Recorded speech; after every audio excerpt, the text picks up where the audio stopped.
저는 클래리베이트에서 컨설턴트로 활동하고 있는 박효진이라고 합니다. 지금 제가 발표드릴 내용은 드럭스토어치 2022년이고요. 이거는 저희가 이제 저희 회사에서 발간을 1월 달에 했는데 데이터 기준은 2021년 12월 기준으로 작성을 됐고 제약바이오 시장 워낙 이제 빠르게 움직이고 있기 때문에 이제 오늘 발표드릴 내용은 작년 12월 기준으로 말씀드린다는 것을 이제 알려드리고 싶고, 이제 변동 사항들도 있을 수도 있다는 점 꼭 유의하시고 들어주셨으면 합니다. 그래서 시작하기 앞서서 이미 알고 계신 분들께서는 먼저 제가 좀 양해를 구하고, 이제 블록버스터 신약을 좀 모르시는 분들에 대해서 이제 에게 블록버스터 신약이 무엇이고 어떤 기준으로 저희가 선정했는지에 대해서 좀 설명을 드리겠습니다. 그래서 저희 선정 기준으로는 블록버스터 신약이란 올해 이내 90% 이상의 확률로 승인이 될 약으로 이제 승인 후 약 10억 불 이상의 예상 매출을 기록할 제품들이라고 보실 수 있겠습니다. 저희는 160개의 신약 후보군에서 저희가 선정을 했고요. 11개 데이터베이스와 저희 AI 알고리즘을 활용해서 분석을 했습니다. 그래서 지금 코로나 시국으로 한국을 포함한 많은 국가들이 어려움을 겪고 있습니다. 네. 그렇지만 제약바이오 시장은 지속적으로 성장세를 기록하고 있고요. 심지어 저희 주변에 살펴봐도 PCR이라는 단어를 많은 분들께서 아시고 계시는데요. 그것이 폴리머레이스 체인 리액션의 약자이고 진단 말고도 활용법이 있지만 거기까지는 모르시더라도 이제 진단 관련된 기술이다, 바이오 기술이다, 분석 기술이다 라는 것을 이제 많은 분들께서 이제 알게 되셨습니다. 그래서 그만큼 이제 대중이 바이오와 제약 산업에 관심이 크게 늘어나고 있고, 그리고 성장의 가능성이 더 열리고 있다고 저희는 생각하고 있습니다. 그래서 여러분들께서도 이제 이 어려운 시국을 잘 이겨내시고 더욱 승승장구하실 거라고 저희는 믿고 있고요. 그래서 그러는 마음으로 오늘 발표드릴 내용에 대해서 설명을 먼저 하고 좀 진행을 하겠습니다. 그래서 오늘 제가 발표드릴 내용은 첫 번째로는 저희가 선정한 7개 블록버스터 신약 후보이고요. 그 다음은 현재 주목할 만한 이제 코로나 백신 그리고 치료제, 그리고 앞으로 신약 개발을 하시는데 도움이 되실 수 있는 5가지의 치료제 개발 분야에 대해서 발표를 드리도록 하겠습니다. 그래서 그러면 이어서 첫 번째로 7가지 약부터 이제 신약부터 이제 소개를 좀 드리도록 하겠습니다. 그래서 선생님들께서 이미 많이들 들어보신 경우도 있겠지만 이제 또 그게 왜 이렇게 선정이 되는지에 대한 상세 이유를 좀 설명을 드리도록 하겠습니다. 그래서 첫 번째로는 미라티 테라퓨틱스의 아다그라십입니다. 그래서 아다그라십은 케이라스 G12C 양성 비소세포 폐암, non-small cell cancer 또는 NSCLC로 불리고 있고, 그리고 대장암, colorectal cancer, CRC 치료제로 승인을 요청한 상태입니다. 그래서 여기 아래쪽에 피규어를 보시면은 regulatory designation을 올판 드러그, breakthrough therapy와 accelerated approval로 신청을 해서 보다 빠르고 유리한 승인 절차를 밟고 있습니다. 승인 확률은 저희가 예상하기로는 95%로 보여지고 있고, 올해 5월쯤에 이제 여기 보시면 5월 9일이라 적혀 있는데 5월쯤에 승인될 것으로 예상을 하고 있습니다. 그래서 승인 확률과 이제 승인 시기를 예측하는데 저희 알고리즘은 여기 아래쪽 피규어 이쪽을 보시면 됩니다. 그래서 여기 동그라미, 이렇게 동그라미는 시간에 영향을 주는 부분이고, 사각형은 이제 성공 확률에 영향을 주는 부분이라고 보시면 됩니다. 그래서 초록색, 여기 보시면 초록색으로 되어 있는데 초록색은 좋은 영향, 노란색은 중립, 그리고 여기 빨간색은 안 좋은 영향이라고 보시면 됩니다. 그래서 지금 예시로 미라티 테라퓨틱스 같은 경우 협력 업체가 많아서 얼라이언스 스테이터스가 많아서 이제 개발 시간을 좀 단축시킬 수도 있었고, 그것으로 이제 승인까지의 시간을 잘 단축시킬 수 있다고 저희가 보고요. 그리고 대신 뭐 협력 업체들이 주는 성공 확률에 대한 부분은 저희는 중립적으로 네, 판단을 했습니다. 그래서 여기 보시면은 여기 10가지의 이제 부분들을 고려해서 저희는 이제 여기 나오는 확률을 제시드리고 있습니다.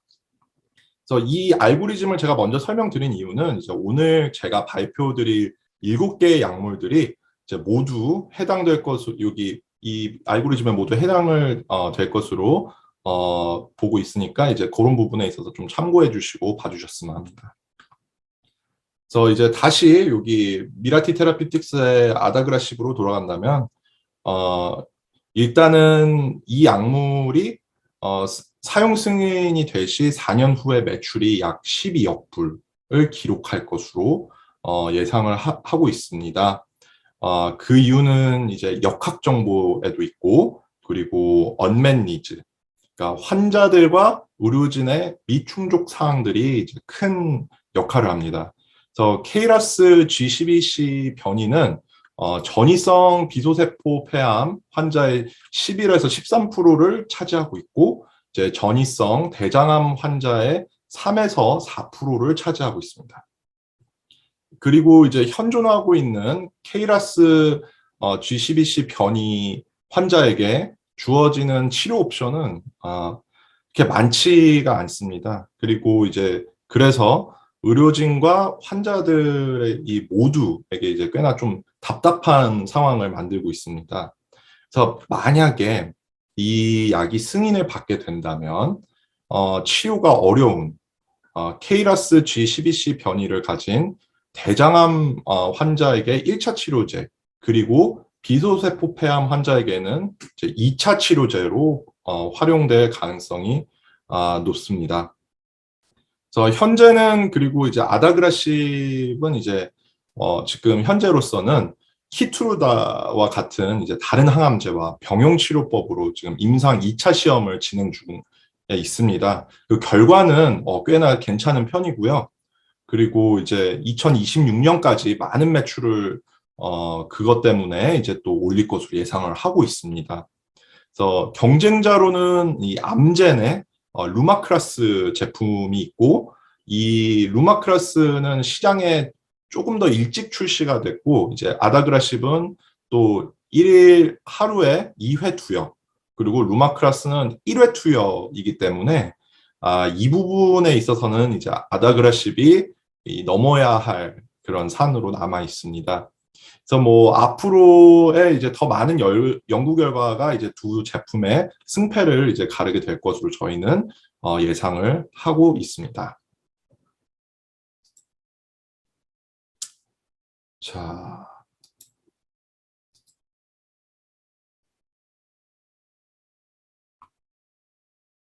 네, 지금 질문이 하나 있었는데요. 뭐 미라티는 암젠의 이 승인받은 신약보다 이제 FDA 승인이 늦는데 시장 진입이 늦어서 이제 매출이 이렇게 많이 나올 수가 있을까요? 이런 질문을 해주셨어요. 그래서 이제 아까 말씀드린 이제 암젠의 루마크라스 제품 말씀하시는 것 같은데, 네, 이 부분에 있어서는 넘어야 할 산으로 남아 있지만, 예를 들자면 미라티 같은 경우에는 여러 가지 네트워크도 있고, 그리고 이제 환자군에서 이제 모두 다 효과를 무조건 볼 수 있다는 그런 보장이 없기 때문에 파이는 정해져 있지만 이제 나눠 먹는 부분이 될 수도 있다. 이렇게 생각이 되는 부분 때문에 좀 매출을 많이 잡을 거라고 이제 예상이 됩니다. 그리고 어떤 부분에 있고 어떤 환자군에 있어서는 또 효과가 좀 더 높게 나오는 부분이 있어서 네, 그런 부분에서도 좀 네, 좀 더 우위를 선점할 때도 있다는 점, 그 부분 유의하셨으면 되겠습니다.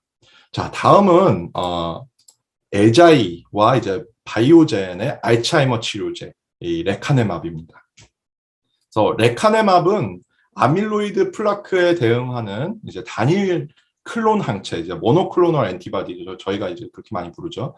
그래서 이제 현재 이제 재밌게도 같은 사에서 출시한 아두카누맙의 대체제가 될 수 있을 것으로 예상하고 있습니다.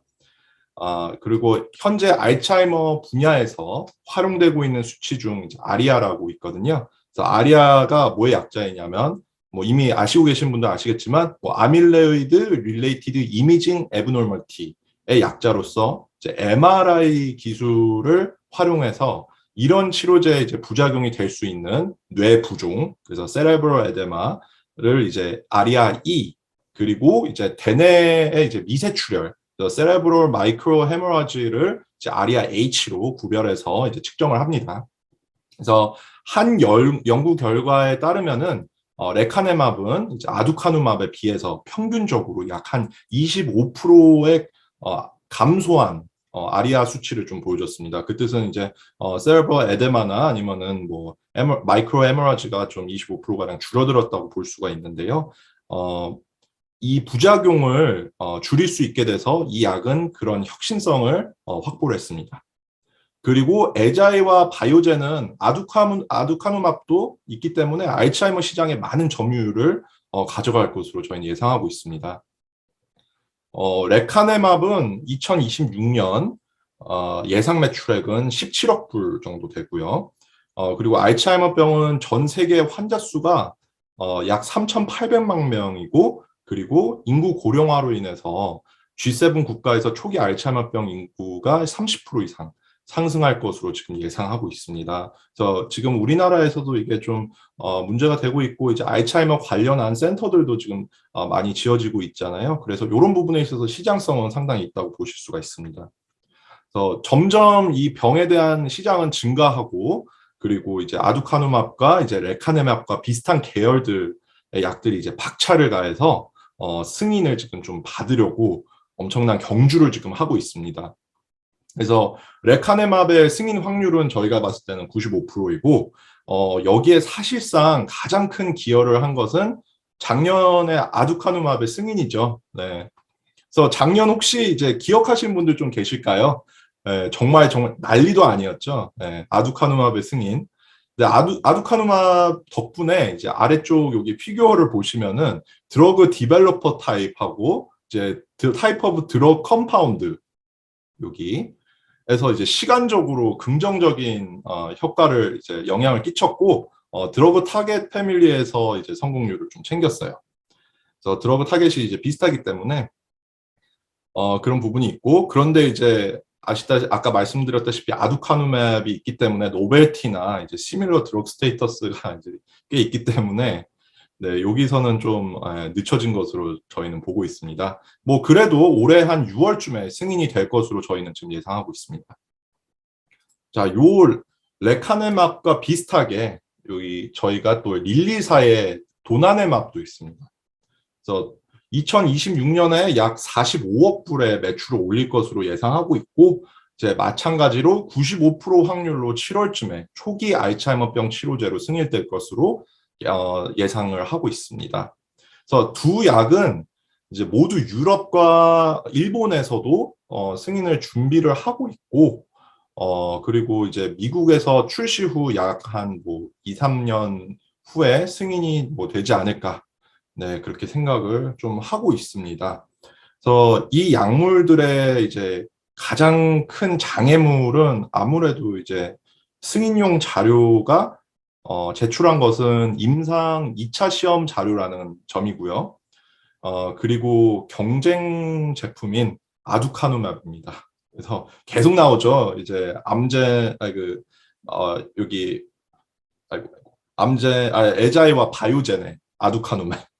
이 아두카누맙이 병 주고 약 주고 하고 있습니다. 지금 그 이유가 지금 왜 그러냐 하면은 뭐 이미 뭐 들어보셨을지 모르겠지만 아두카누맙이 이제 성적으로 이 아두카누맙의 승인이 취소가 될 수도 있어요.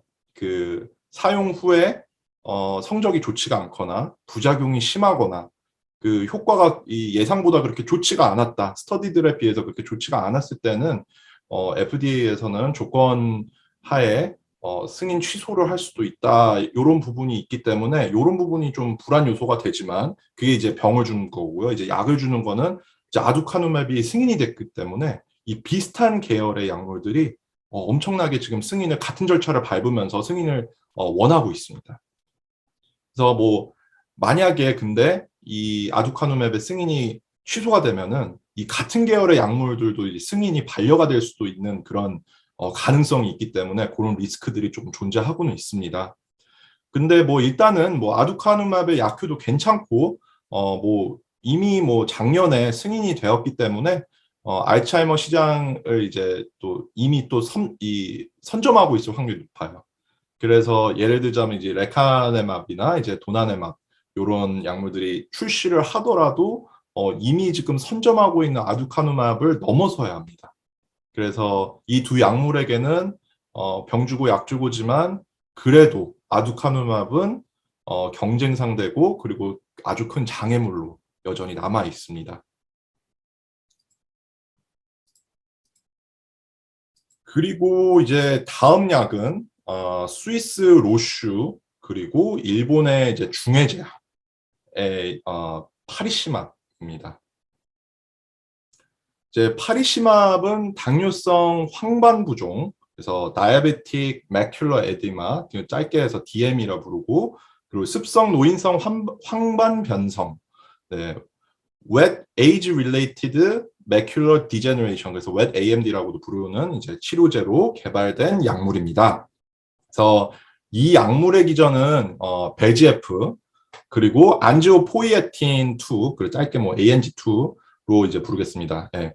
그거에 대한 이중 억제제로 당뇨병성 황반부종과 이제 습성 노인성 황반변성 치료를 위한 새로운 작용 기존을 가지고 있어서 효능이 현재 치료제인 리제네론 제약의 아일리아에 비해 좋을 수도 있다는 그런 보도가 좀 나오고 있습니다. 보고가 나오고 있어요. 그리고 이제 근래 들어서 이제 안티바디 쪽에 IgG, 그 임뮤노글로뷸린 감마 안티바디 기준으로 파라토프를 두 개를 적용을 할 수가 있어서 이렇게 이중 억제제들이 개발이 좀 되고 있습니다.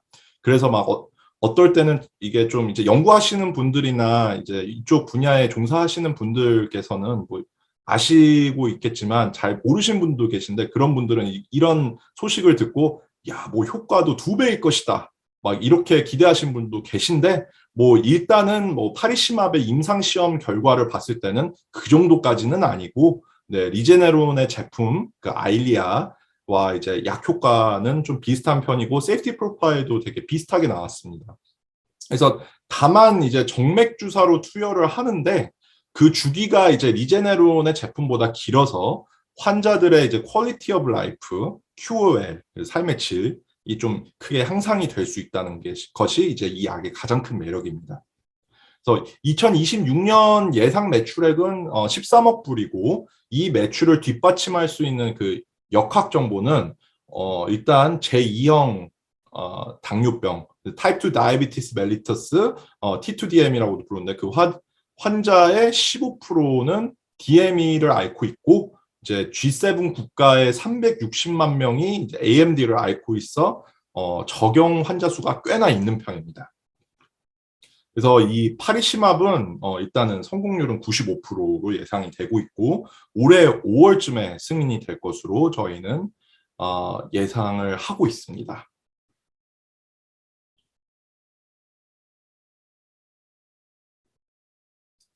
그래서 네, 여러 의견이 있습니다. 그래서 여기 일단 뭐 개인적인 의견이지만 아두카누맵의 효과는 과학적으로 심한 논란을 일으키고 있다고 이제 의견이 들어왔습니다. 그래서 FDA 과학 자문 의원들이 정치적 결정에 동의할 수 없고 뭐 대거 사퇴했죠. 효과가 좋다고 말씀하시는 것은 일반인이 잘못 이해할 가능성이 있으니 주의해서 사용하시면 좋겠습니다. 네, 그런 부분은 저희도 정말 좀 조심하는 부분이고요. 네. 효과가 좋다는 거는 정말 이제 시험을 통해서 효과가 좋다는 것도 있었고 임상 시험에서 효과가 없다고 보고된 바도 꽤 있습니다. 그래서 그런 부분들 때문에 이 승인이 취소도 될 수 있다는 부분 제가 말씀을 드렸던 부분이고 앞으로도 좀 조심하도록 하겠습니다. 그래서 이런 코멘트 정말 감사드리고요. 다음 약품으로 넘어가겠습니다. 그래서 다음 약 같은 경우에는 여기 보자. 다음 약 같은 경우는 암젠과 아스트라제네카의 중증 천식 치료제인 테제펠루맙입니다. 그래서 이 약물의 혁신성은 현존하는 치료법을 넘어서 천식의 기전 중 얼리한 단계에 있는 인플라메토리 프로세스를 타겟팅하기 때문에 혁신성을 확보할 수 있었습니다. 그래서 이렇게 되면 화면에 적혀 있는 효과를 보지 못하고 있는, 여기 보시면은 non-TH2 또는 뭐 TH2 low 천식 환자들에게 치료 옵션을 제공할 수가 있게 되고, 또한 이제 TH2 하이 아스마 환자들에게도 이제 효과를 볼 수 있는 게임 체인저 약물이 될 수도 있다고 저희는 예상을 하고 있습니다. 근데 이렇게 되면 중증 천식 환자 중에 이제 치료 방법이 적은 TH2 로우 에스마군과 이제 퍼스트 라인 트리트먼트로 이제 적용이 될 가능성이 꽤 있고요. 그리고 이제 TH2 하이 환자군에게는 기존의 치료법의 효과를 보지 못하는 그런 환자들에게 좋은 치료 옵션을 제공할 수가 있게 됩니다. 그래서 천식 환자들에게서는 이제 주로 검사 대상인 혈류에서 이제 에오시노필 레벨을 이제 측정하는데, 그걸 측정할 필요가 없어지지는 않겠지만 좀 줄어들 수도 있고, 그리고 TH2 하이 천식 환자 죄송해요. 일단 에오시노필 레벨을 측정할 필요가 좀 줄어들고, 이제 TH2 하이 천식 환자들에게 퍼스트 라인 트리트먼트로 이제 좀 자리를 잡을 확률이 좀 있습니다. 그 부분이 좋고요. 그리고 임상 시험 결과에 따르면 이제 천식 연구에서 사용되는 수치인 asthma exacerbation rate라고 해서 이제 AER이라고 많이들 불러주시는데요. 그 수치가 이제 즉 천식 악화 비율로 보는 것인데, 대조군에 비해서 TH2 하이는 70%, TH2 로우는 41%, 그리고 non-TH2 환자들에게서는 39%의 감소율을 보였습니다. 그래서 그런 데이터를 기반으로 그러니까 승인을 요청을 한 상태이고, 그리고 2026년에 예상 매출은 약 12억 불 정도 될 것으로 예상을 하고 있습니다.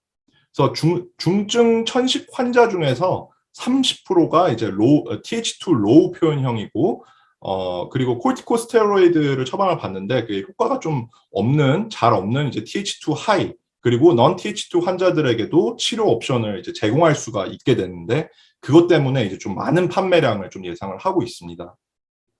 그리고 승인 확률은 95%로 이제 2월에 승인으로 나와 있지만 사실 이제는 100%입니다. 그러니까 100%가 왜 100%냐? 왜냐하면 1월 13일 날 승인이 되었습니다. 그래서 앞으로 이 약물의 행보는 이제 관심 있으신 분들께서는 계속 이렇게 좀 지켜봐 주셨으면 합니다. 그래서 그것은 이제 암젠과 아스트라제네카의 테제펠루맙이었습니다. 다음은 미국 일라이 릴리사의 제2형 당뇨병, 타입 2 다이비티스 멜리터스 T2DM 치료제인 티제파티드입니다. 그래서 제가 계속 이렇게 내용을 말씀드릴 때 좀 딱딱하게 말씀드린 부분도 있어서 좀 흥미가 떨어졌을 수도 있는데, 이 약은 조금 재밌게 좀 소개를 드릴까 합니다. 그래서 이제 올 게 왔죠. 이제 흔히 알려진 성인병 3대장 중 하나인 제2형 당뇨병입니다. 그래서 요즘 뭐 부동산 하시는 분들도 꽤 계실 텐데, 그 사용하시는 단어 중에 벼락거지라는 말이 있죠. 이제 벼락거지는 모두가 막대한 이익을 챙길 때 못 챙겨 나온다는 의미에서 이제 벼락거지, 벼락 부자가 아닌 그런 말이 있는데, 이제 화이자, 모더나, 뭐 아스트라제네카와 어깨를 이제 나란히 한 릴리사가 코로나 사태에서 기교적으로는 수익을 좀 못 챙겼어요. 그래서 대신 이제 당뇨병 치료제 거장답게 제2형 당뇨병 치료제를 또 개발을 했습니다. 그래서 제2형 당뇨병은 이제 입을 닳도록 얘기를 하지만 이제 굉장히 많은 환자분이 있습니다. 전 세계 환자가 약 4억 6,200만 명이고, G7 국가 기준으로 이제 비만과 고령 인구의 증가로 치료제 투여 인구가 매년 1.4%씩 증가하고 있습니다. 이제 그로서 릴리사의 새로운 제품은 2026년에 약 45억 불의 매출을 올릴 거라고 저희는 예상하고 있습니다. 승인 확률은 95%고 올해 8월쯤 승인이 되지 않을까 예상을 하고 있습니다. 이 티제파티드는 현존하고 있는 그 다른 제품들이 매일 또는 뭐 컨티뉴스하게 투여를 하는 것에 비교해서 주 1회 피하 투여라 이제 환자들이 반길 것으로 예상하고 있고 체중 감량이랑 혈당 조절의 효과가 꽤 탁월한 것으로 이제 임상 시험 결과가 나왔기 때문에 이쪽 시장에서는 큰 영향을 끼칠 것으로 저희는 예상을 하고 있습니다. 특히나 당뇨 그리고 뭐 당뇨와 관계된 비만 치료 이 두 마리 토끼를 한 번에 잡을 수 있는 제품이 될 수가 있어서 상당히 매력적으로 보여지는데 이제 이게 항상 좋지는 않거든요. 이게 왜냐하면 이제 우려점이 어떤 거냐면 임상 시험 중에 환자들이 이 치료제를 중단한 이유는 이제 gastrointestinal side effect가 좀 있어서 중단을 하는 경우가 꽤 많았고 이제 제2형 당뇨 환자 중 체중을 줄이고 싶지 않은 환자들도 계시거든요. 그래서 이제 체중 감소가 강제로 이게 일어나는 부분도 꽤 있기 때문에 그런 부분에 있어서는 이제 치료를 중단하는 수밖에 없는 그런 사태도 벌어진 것을 이제 확인했습니다. 그리고 이제 현재 지금 여기 임상 시험에서는 지금 카디오베스큘러 관련된 정보가 보고된 바가 거의 없습니다. 그래서 그런 부분이 좀 제한적이라 가지고 추가적인 이제 연구와 좀 자료가 좀 필요한 부분입니다. 근데 그 이외에는 상당히 이제 매력적인 제품으로 저희는 지금 보고 있습니다. 자, 이제 마지막 제품이죠. 7가지 신약을 이제 저희가 소개를 드렸는데 이제 6개를 드리고 지금 이제 마지막입니다. 그래서 이 7가지 신약 중 마지막은 에나일렘 제약의 트레스티레틴 매개성 아밀로이드증 다발신경병증. 그래서 짧게 얘기해서는 ATTR 폴리뉴로패시, siRNA 치료제인 버트리시란입니다. 그래서 사실 저는 이 약물을 처음 봤을 때 이 노멘클레처가 조금 생소해가지고 보통 뭐 CYP, 뭐 MAP 이렇게 끝난 모노클로널 안티바디, 뭐 이니비터, 근데 C란이라는 걸 보니까 이제 뭐 siRNA 이겠거니 약간 싶었거든요. 그래서 좀 신기했던 부분이 있습니다. 그래서 NILM이 근데 또 해내고 있죠. 지금 계속. 지금 RNA 치료제의 거의 뭐 선두주자 중 하나죠. 그런 회사인데 작년에 이어서도 올해도 또 도전을 하고 있습니다. 그래서 버트리시라는 간편하게 3개월 투약 주기와 이제 기존 치료제인 온파트로 그리고 테그세디에 비해서 높은 내약성을 가지고 있어서 환자의 삶의 질을 크게 개선시켜 줄 수 있을 거라고 저희는 보고 있습니다. 온파트로는 주입 시기가 IV 인젝션으로 3주에 한 번, 그리고 온파트로는 그 서큐로 일주일에 한 번이지만 이제 버트리시라는 3개월에 한 번으로 IV 또는 SC로 하는 건데 이제 투여 경로는 그 효과 극대화에 대한 조사는 연구는 지금 계속 하고 있습니다. 그래서 일단 경로는 완전히 잡히지는 않았지만 일단 어떻게 투여를 하던 지금 효과를 좀 잘 보고 있기 때문에 그리고 3개월에 한 번이란 그런 매력 포인트가 있다는 점. 네. 그리고 ATTR 폴리뉴로패시는 이제 이 희귀 질환으로 진단이 좀 어렵고 그리고 진행이 굉장히 빠릅니다. 그래서 그리고 또 굉장히 또 어떨 땐 페이털한 경우도 있기 때문에 좀 위험한 질병이거든요. 그래서 희귀 질환인 만큼 현존하고 있는 치료 옵션이 이제 키모테라피나 장기식 정도가 있거든요. 그리고 뭐 조금 또 다른 약물들도 있지만 그런 옵션들이 엄청 이렇게 선호하는 그 치료 옵션이 아니기 때문에 이 약이 출시가 되면은 입지를 좀 굳힐 수 있게 되는 그런 부분이 있지 않을까 좀 예상을 합니다. 그래서 버트리시란의 2026년 예상 매출은 약 14억 불 정도 됩니다. 그래서 ATTR 뉴로패시는 미국에서 유전성 환자는 1233명, 그리고 정상형 와일드 타입은 1300명입니다. 그래서 이 희귀질환 치료제의 승인 성공률은 95% 예상되고 있고, 그리고 희귀질환 치료제라서 이제 여기 보시면은 레귤레토리 데시그네이션은 올판 드럭 그리고 패스트 트랙으로 등록을 했습니다. 그래서 빠르면 이제 다음 달에 저희는 승인이 될 거라고 지금 예상을 하고 있습니다. 그래서 이 약물이 근데 넘어야 할 장애물은 이제 현존하고 있는 치료제인 온파트로 아까 말씀드렸던 그리고 테그세디가 있습니다. 그래서 요 약물들이 이제 경쟁 제품이 되겠고요. 그리고 이제 특히나 유전형 환자들에게 더욱 경쟁은 더 심하게 될 것이라고 저희는 예상하고 있습니다. 그래서 버트리시란이 이제 출시가 될 경우에 이게 또 희귀 질환에 대한 제품이기 때문에 또 가격도 상당히 높게 나올 확률이 있어서 경쟁성을 확보할 좀 필요가 있습니다. 이런 부분 좀 전략적인 접근이 필요한 상태입니다.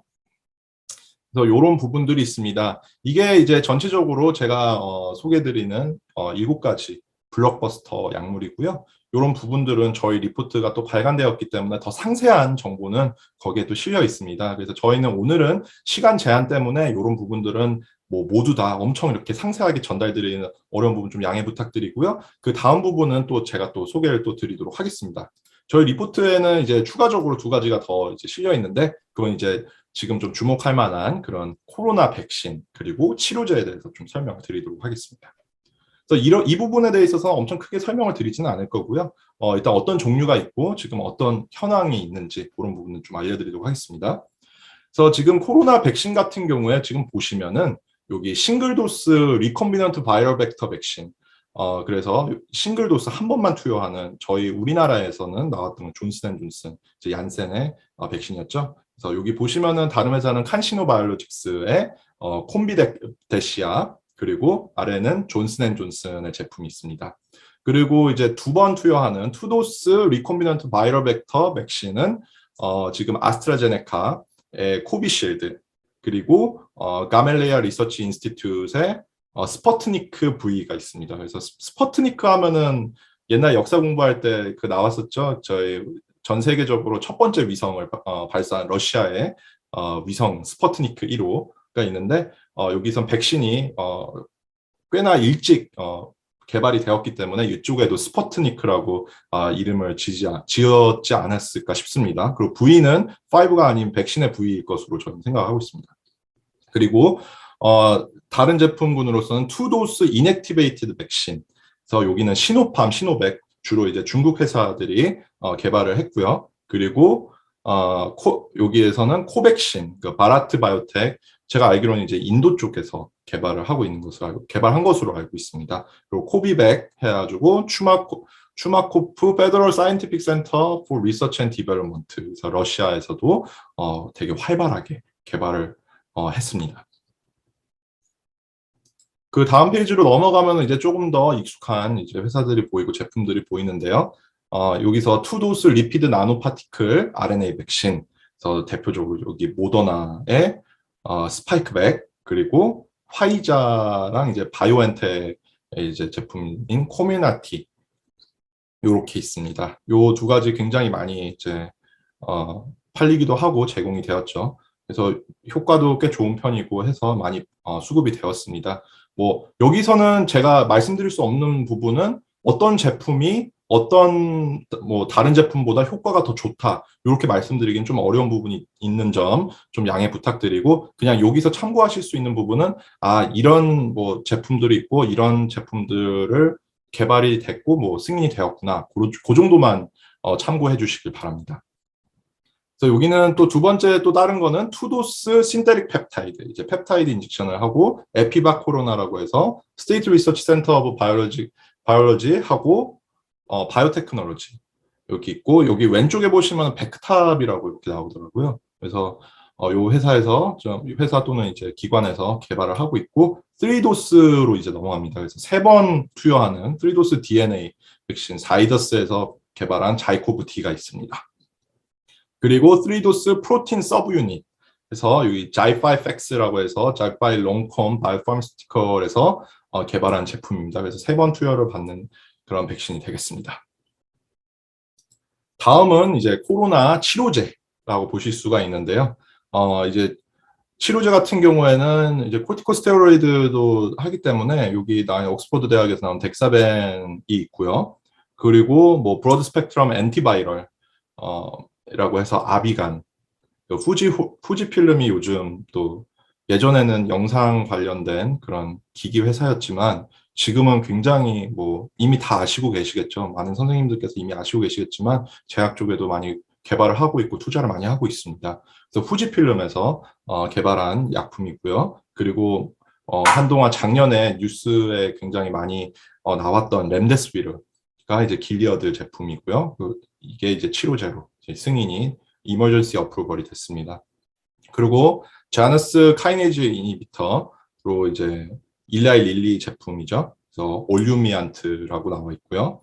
그리고 메인 프로티에이즈 엠프로 이니비터.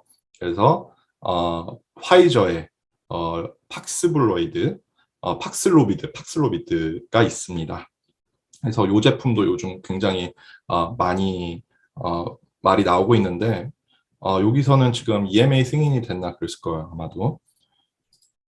그리고 이제 또 다른 치료제, 이제 모노크로날 안티바디로 넘어가겠습니다. 이제 모노크로날 안티바디 같은 경우에 저희 굉장히 눈에 익숙한 두 회사가 보이죠. 그래서 보시면은 왼쪽 위에 보시면은 셀트리온하고 이제 삼성 바이오로직스. 셀트리온 같은 경우는 자체적으로 이제 승인을 받은 그런 레키로나라는 제품이 있고, 그리고 이제 삼성 바이오로직스 같은 경우는 이제 연루되어 있는 회사로서 여기 보시면은 GSK 4182136 아직 제품명이 정해지지 않은 것 같은데 여기에 이제 관여를 했습니다.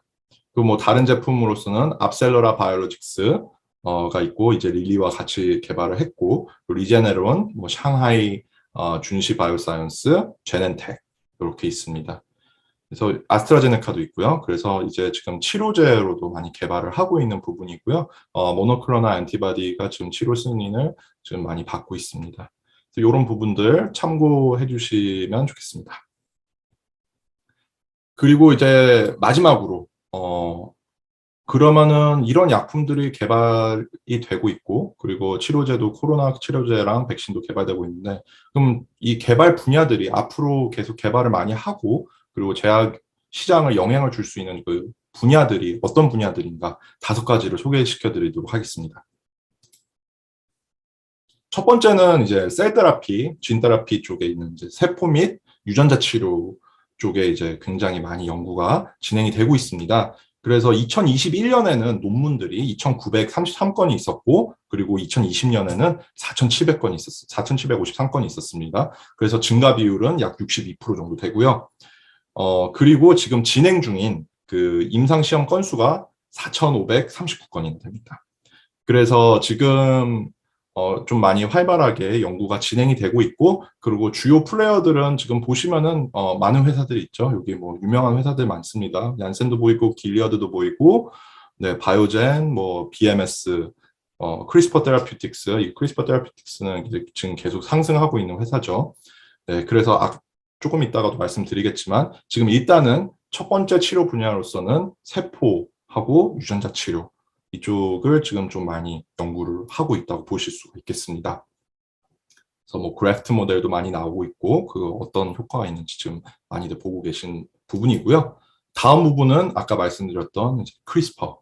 이제 크리스퍼는 뭐 지금 불이익을 통해서 참가하시는 분들 선생님들께서는 이제 과학 분야에 이미 종사를 하고 계시거나 이제 제약 분야에 종사하고 계신 분들께서 많기 때문에 이제 뭐 크게 설명은 드리진 않겠지만 뭐 많이들 얘기하는 유전자를 편집할 수 있는 그런 기술, 뭐 유전자 가위라고도 이제 미디어에서 많이 보도를 하고 있는데요.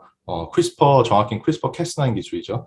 근데 이제 크리스퍼 관련해서 2011년에는 논문이 한 74개밖에 없었는데 이제 2020년에는 5,200건이나 됩니다. 이 크리스퍼 캐스9에 굉장히 많은 관심이 쏠리고 있습니다.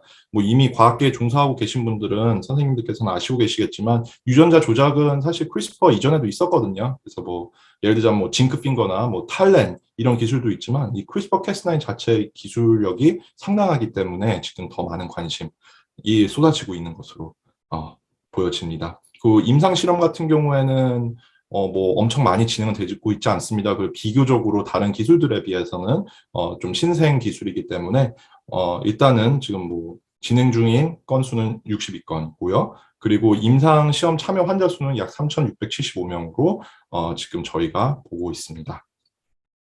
그래서 와, 증가율이 6,964%입니다. 정말 많이 연구를 하고 계십니다.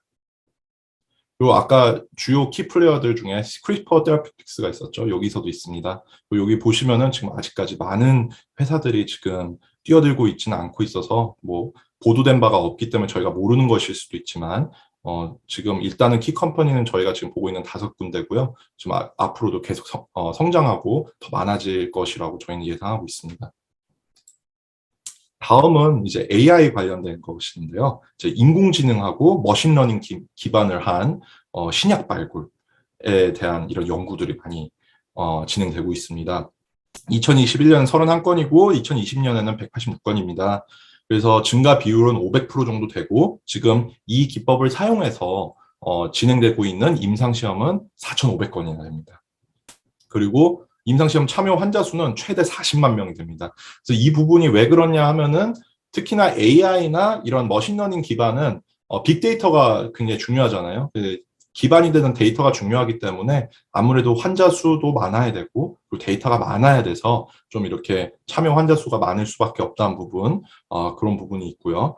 그리고 지금 현재 한국에서도 지금 활발하게 AI랑 이런 그 머신러닝 기반한 그런 파마스티컬 솔루션을 제공하는 서비스 회사들도 꽤 있습니다. 그래서 뭐 제가 뭐 어떤 사를 특별히 이렇게 말씀드리긴 좀 어렵지만 그런 회사들을 통해서 협약을 통해서 대형 제약사들도 지금 많은 연구를 진행하고 있다는 점 알려드리고 싶습니다. 그래서 여기서 일단 키컴퍼니 같은 경우에는 대체적으로 좀 AI 회사나 아니면 또 제약회사에서 자체 개발을 하고 협력을 통해서 자체 개발하는 경우들도 있습니다. 그래서 여기서 보시면은 이 우측에 있는 주요 회사들을 확인하실 수가 있으시고요. 이 부분도 다 리포트에 포함되어 있기 때문에 리포트를 다운받으시면은 이 부분을 확인하실 수가 있겠습니다. 그리고 다음 치료 개발 분야는 이제 RNA죠. 아까 말씀드렸던 NILM 아주 큰 키플레이어 중 하나죠. 네, 작년에도 승인을 요청을 했었고 지금 올해에도 도전을 하고 있는 그런 회사가 되겠습니다. 그래서 이 RNA 기반에서는 2011년에는 17,000건 굉장히 많죠. 뭐 siRNA 이런 거 사일렌싱 관련된 그런 연구도 많이 하고 이제 2020년에는 23,000건 그래서 좀 많이 증가를 했습니다. 그래서 36% 정도 증가가 했는데 원체 연구가 많이 되는 분야이기 때문에 그래서 그런 부분에 있어서는 뭐 증가수가 36%밖에 안 되네 이렇게 보실 수 있지만 일단 연구 자체가 굉장히 많습니다. 그래서 이 부분 꼭 이렇게 주목하실 필요가 있고요. 지금 관련돼서 진행 중인 임상 실험은 저희가 검색했을 때는 46건 정도 확인이 됐고 참여 환자 수는 2,575명 정도 되는 것으로 확인이 되었습니다.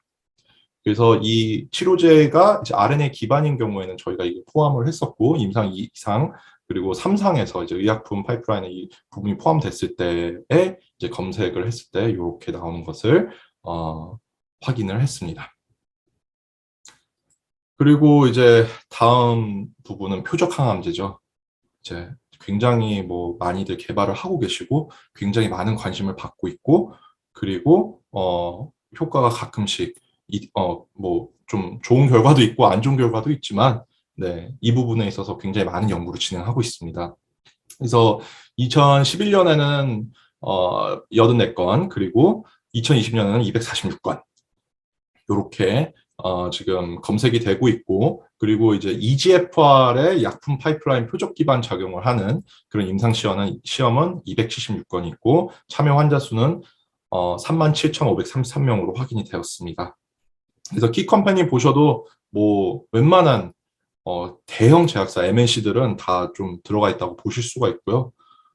그리고 보시면은 지금 193%, 2011년에서 2020년까지 193%, 200, 거의 200%가량 두 배의 이 연구 학술 논문의 증가 비율을 보실 수가 있습니다. 그래서 이런 부분들은 굉장히 이제 RNA 치료법이 관심을 많이 가지고 있고 효과도 어느 정도 챙기고 있다는 부분을 좀 확인할 수 있는 부분이 RNA가 아니라 표적 항암제의 효과를 볼 수 있다는 것을 이제 좀 보고 있습니다. 근데 이제 결과들이 제가 이제 좀 조심스러운 게 다 좋지는 않아요. 그러니까 좋을 때도 있고 나쁠 때도 있고 보통 이제 표적 항암제를 할 때는 뭐 많이들 말씀하신 게 ADC 관련도 요즘 많이 보고 계시잖아요. 안티바디 드러그 컨주게트라고 해가지고 이제 안티바디를 표적으로 삼아서 페일로드라는 것을 붙여서 이제 세포를 표적하고 그다음 그걸 폭파시키는 그러한 그 세포를 사멸시키는 그러한 기술들이 개발되고 있는데 그 개발이 뭐 어떤 약품들은 좋을 수도 있는데 조금 힘든 부분들이 아직까지는 있습니다. 그래서 그런 부분도 돌파구만 찾으신다면은 굉장히 어려운 말은 쉽지만 돌파구를 찾으신다면은 좋은 성과가 꼭 있으시길 바랍니다. 그리고 이제 채팅으로 이제 좀 말씀을 주셨는데 뭐 리포트 다음 경로는 어떻게 되실까 하는데 그런 부분들은 나중에 이제 저희가 링크를 제공을 하거나 알려드리도록 하겠습니다. 그리고 이제 저희가 이제 발표드린 이 모든 그 데이터는요, 일단 저희 클래리베이트에서 제공드리고 있는 데이터 소스를 사용했다는 것을 알려드리도록 하겠습니다. 그래서 저희가 이제 콜텔리스라고 해가지고 이 라이프 사이언스를 통틀어서 활용하는 그런 플랫폼이 있습니다. 그래서 개발되고 있는 약, 그리고 뭐 이미 출시한 약, 그럼 뭐 어느 정도의 마켓 정보, 레귤레이션 정보 이런 것들을 다 제공하고 있는데 그런 부분들을 저희가 활용을 해서 그리고 AI 알고리즘을 활용해서 이런 데이터를 제공 드리는 점 네, 참고하시길 바랍니다.